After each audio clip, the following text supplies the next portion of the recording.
ఈ రోజు నుండి మాజీ ముఖ్యమంత్రి వైసీపీ అధినేత వైఎస్ జగన్మోహన్ రెడ్డి గారు 2 రోజుల పాటు కడప జిల్లా తన సొంత నియోజకవర్గం పులివెందులలో పర్యటించబోతూ ఉన్నారు.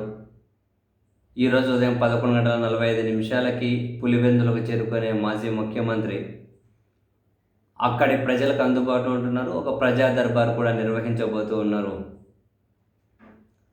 అండ్ రేపు ఇటు వైఎస్ఆర్ ఫౌండేషన్, అటు ఎల్వి ప్రసాద్ ఐ హాస్పిటల్ వీళ్ళిద్దరితో సంయుక్తంగా ఆధునీకరించబడిన రాజారెడ్డి ఐ హాస్పిటల్ను జగన్మోహన్ రెడ్డి గారు ప్రారంభించబోతూ ఉన్నారు. ముందే ఉంది, but YSR foundation plus LV Prasad కంటి ఆసుపత్రి కలిపి అత్యాధునిక సౌకర్యాలతో ఆ ఐ ఆసుపత్రి తయారైంది. దాన్ని జగన్మోహన్ రెడ్డి గారు ప్రారంభించబోతూ ఉన్నారు. ఆంధ్రప్రదేశ్ అసెంబ్లీ సమావేశాలు ఈరోజు రేపు అయితే సెలవు దినాలు మామూలుగా.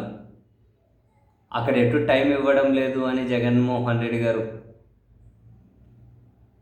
అసెంబ్లీ సమావేశాలకు వెళ్ళే అవకాశం లేదు అని చెప్పి అయితే వార్తలు వస్తూ ఉన్నాయి.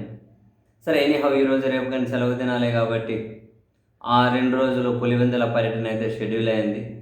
28వ తేదీ బడ్జెట్ ప్రవేశపెట్టబోతూ ఉన్నారు. ఆ బడ్జెట్ ప్రవేశపెట్టబోయే ఆ రోజు ఏమైనా జగన్ గారితో పాటు వైసీపీ ఎమ్మెల్యేలు అందుబాటులో ఉంటారేమో చూడాలి. ఇఫ్ నాట్, బడ్జెట్ ప్రవేశపెట్టిన తర్వాత దాని మీద జగన్మోహన్ రెడ్డి గారు మళ్ళీ సుదీర్ఘంగా మీడియాతో అయితే మాట్లాడబోతూ ఉన్నారు.